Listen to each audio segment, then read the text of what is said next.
أعوذ بالله من الشيطان الرجيم بسم الله الرحمن الرحيم الحمد لله رب العالمين ثم الصلاة والسلام على حبيب إله العالمين أبي القاسم المصطفى محمد وعلى أهل بيته الطيبين الطاهرين المعصومين وأصحابه المنتجبين.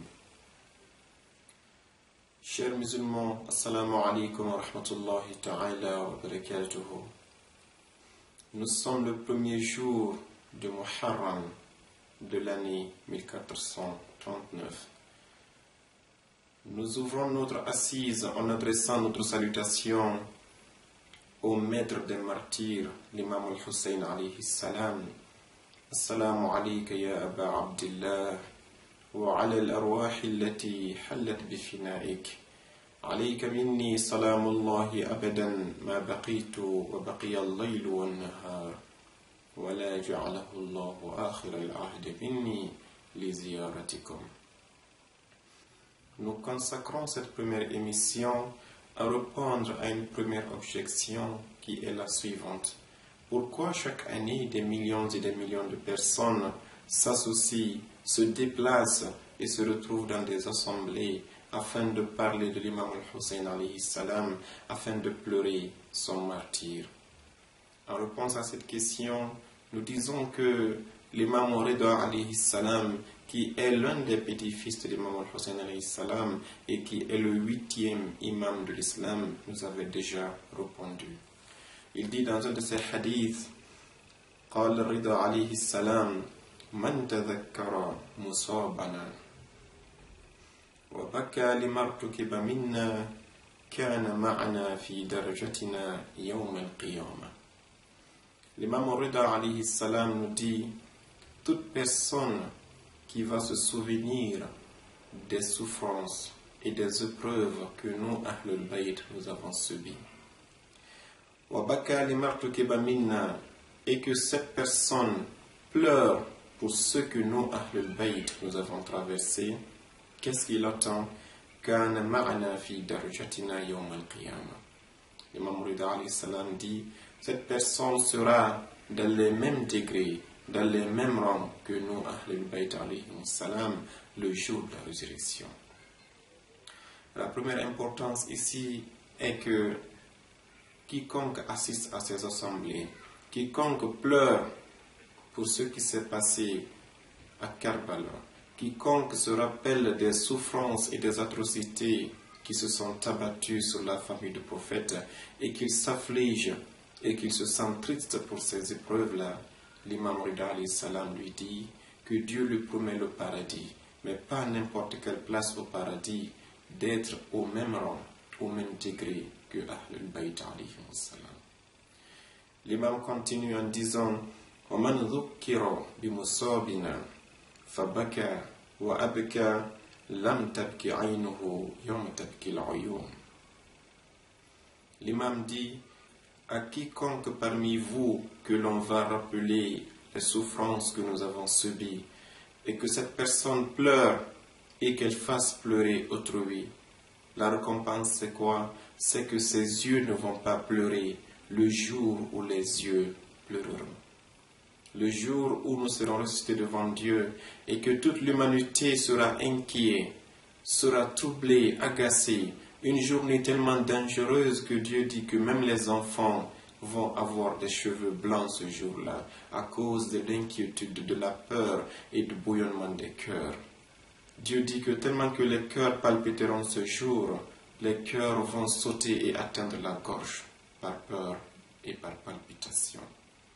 L'imam Rida alayhi salam nous dit, ce jour, toi qui as pleuré sur ce qui s'est passé sur Ahlul Bayt, toi qui t'es rappelé des atrocités, des épreuves qu'Ahlul Bayt a subies et que tu as pleuré, ce jour tes yeux ne seront jamais du côté des yeux qui vont pleurer, car tu seras où? Du côté d'Ahlul Bayt alayhi salam, de ceux qui attendent le paradis, de ceux qui ont la bonne nouvelle et de ce que Dieu a dit dans le Saint-Coran.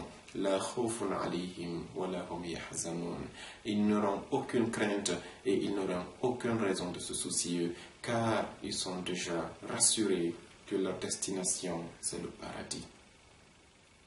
Le troisième point, l'imam dit en conclusion, وَمَنْ جَلَسَ مَجْلِسًا يُحْيَى فِيهِ أَمْرَنَا لَمْ يَمُتْ قَلْبُهُ يَوْمَ تَمُوتُ الْقُلُوبُ. L'imam Rida alayhi salam dit, quiconque parmi vous assistera à une assise, à une conférence, à une assemblée, à un cours, à une réunion durant lesquelles on parle de nous, Ahlul Bayt alayhimus salam, alors qu'il sache que son cœur ne mourra pas lorsque les cœurs vont mourir. Le jour où les cœurs seront noircis, le jour où les cœurs vont regretter d'être créés, le jour où les cœurs seront en pleine palpitation par crainte de la destination qui est l'enfer, l'imam Rida alayhi salam dit, quiconque veut se sauver de ces situations dangereuses, qu'il fasse une chose, qu'il assiste aux assemblées dans lesquelles on parle d'Ahlul Bayt alayhimus salam. L'imam Rida nous garantit ici donc trois choses très fondamentales et qui attendent chacun d'entre nous. Tôt ou tard, nous allons mourir. Tôt ou tard, nous allons être ressuscités et nous serons face au jour où Dieu a dit يَوْمٌ تَتَقَلَّبُ فِيهِ الْقُلُوبُ وَالْأَبْصَارُ, le jour où les yeux et les cœurs vont se renverser.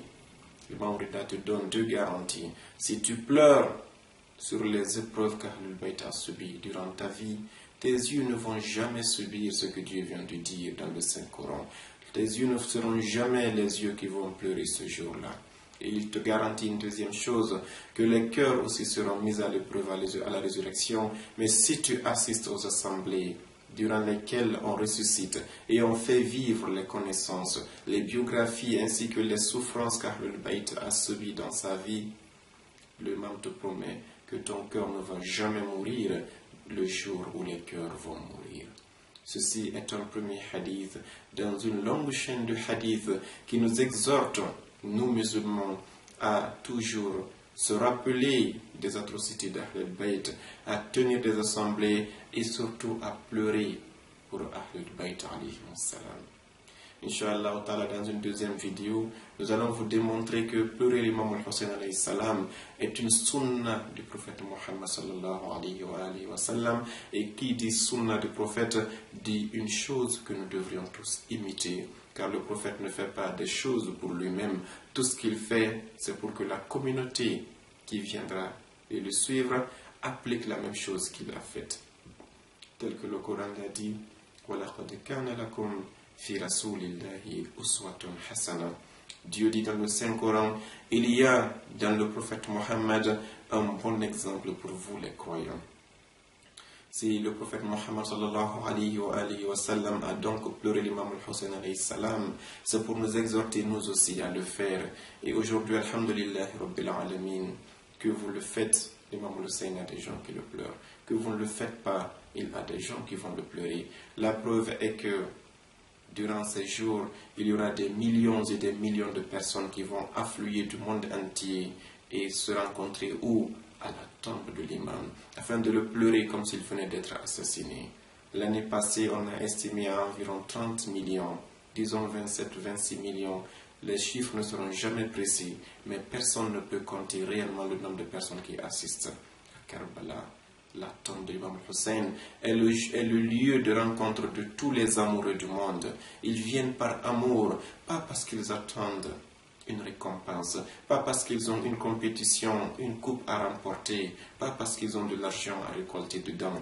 Ils dépensent leur argent, ils payent des billets d'avion, des visas, et ils viennent là-bas. Ils marchent durant 80 km entre Najaf et Karbala, toujours pour démontrer leur amour et leur fidélité et pour imiter le prophète Mohammed sallallahu alayhi wa sallam qui nous a dit de pleurer son fils Al-Hussein alayhi salam. Inch'Allah ta'ala, que Dieu nous assiste durant ces mois à avoir ce qu'on appelle le tawfiq d'être parmi ces gens-là, car soyez sûr d'une chose, si l'imam Al-Hussein alayhi salam ne vous a pas inscrit sur sa liste, vous ne participerez jamais à ces assemblées. Faites tout pour que cela ne vous rate pas, car ça passe et ça s'en va pour toujours. Si vous n'êtes pas dedans, c'est que c'est vous qui serez le perdant. Que Dieu nous en protège. Espérant que l'imam Hussein alayhi salam intercède en notre faveur espérant qu'il inscrive nos noms sur ces listes, espérant qu'il pense à nous et qu'il prie pour nous pour que nous soyons guidés et que nous soyons parmi ces vrais partisans dans ce bas monde. Je vous dis Assalamu alaikum wa rahmatullahi ta'ala wa barakatuh.